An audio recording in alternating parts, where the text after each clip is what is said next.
Hola a totes i a tots i benvinguts al capítol 4, de la nostra màquina del temps de la prehistòria. A veure, mireu, anem a les etapes i fins ara ja hem fet la feina del paleolític, el neolític i ja per últim avui ens toca l'edat dels metalls.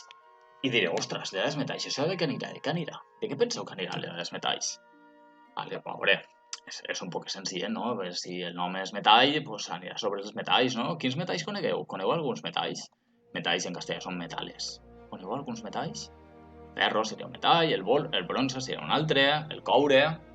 Bueno, són cosetes que ara anirem a veure. Mireu, cliquem on ficar l'edat dels metalls i anem a començar.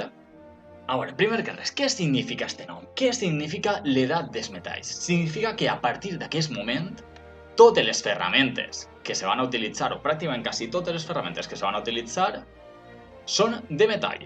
Val? Abans, tant en el paleolític com en el neolític, si se'n recordeu, les ferramentes estaven fetes de... De què? De què estaven fetes? Qui se'n recorda?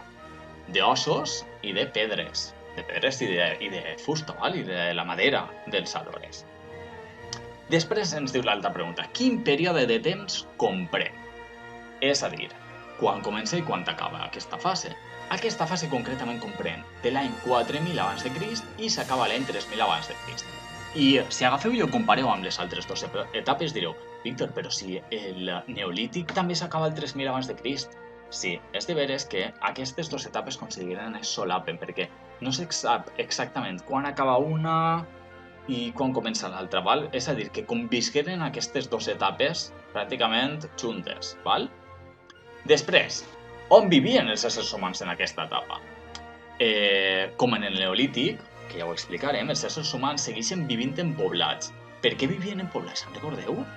Gràcies a dues coses que eren l'agricultura i la ramaderia. Però aquests poblats, al canviar d'edat i ser un poc més avançats, els poblats també evolucionen. I ara veurem exactament com han evolucionat. Mireu, com són els poblats de l'edat dels metalls? I el que hem dit, com va comentar en el neolític, ara els éssers humans viuen en els poblats, però aquests ara tenen un canvi.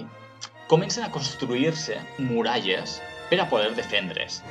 I dins d'aquestes muralles està el poblat. I a més en el poblat també es comencen a fer construccions noves i innovadores, com per exemple els pous, i que els permeten tindre pous, que ja no fa falta que els poblats estiguin al costat dels rius, perquè abans estaven al costat dels rius per a poder obtindre aigua, però ara ja, quan tenen pous, ja no fa falta que estiguin al costat del riu.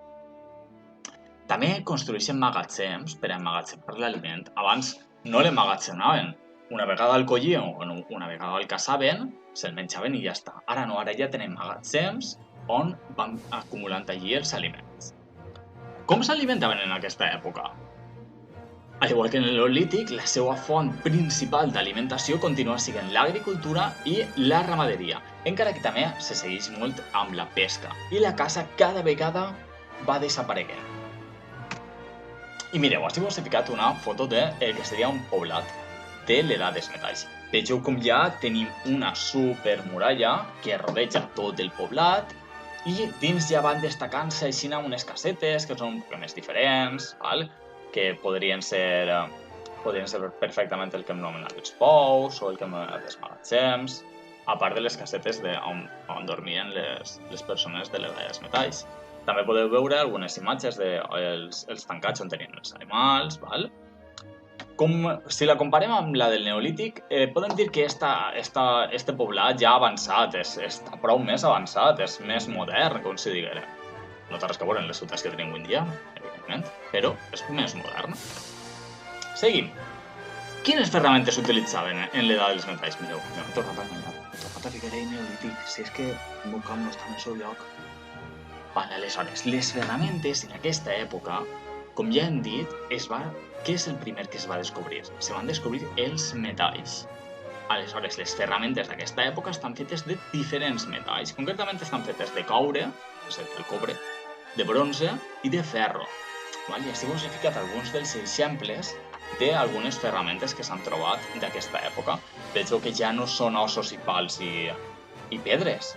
Ja tenen així el color del ferro, el color del bronze, el color del coure. I per últim, Val? Sempre acabem amb l'art. Com era l'art en aquesta època? L'art d'aquesta època segueix fent-se amb la pedra, però també es comença a fer amb aquests metalls que han trobat en aquesta època. Mireu, per exemple, en la primera figureta tenim que sobre coure han fet ahir un dibuixet, que és molt difícil fer un dibuixet en coure, per tant, és molt important aquest descobriment. I després també, què és el que comencen a fer? Comencen a fer-se joies per a decorar-se, ¿vale? Es fan braçalets, es fan collars. Aquest més o menys seria l'art que s'ha trobat en aquesta època.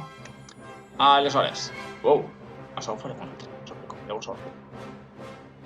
Ja hem acabat el vídeo. Què anem a fer? Anem a fer exactament el mateix que farem l'altra vegada. Anem a fer l'última part del nostre labbook i anem a copiar totes les preguntes amb les seues respostes. I quan arribem a la part del poblat, farem el dibuixet del poblat. Podem fer el dibuixet o bé podem pegar les fotos. Igual tant en les ferramentes com en l'art. En les ferramentes podem ficar els dibuixets de les ferramentes o una foto de les ferramentes i en l'art igual podem ficar una foto de l'art de l'època dels metalls o podem dibuixar. El que vosaltres preferiu. Bueno, espero que us hagi agradat molt. Sols ens queda un capítol per veure. El capítol 5. I ja acabarem per fi el projecte de la prehistòria. Ens vegem al capítol 5. Adeu!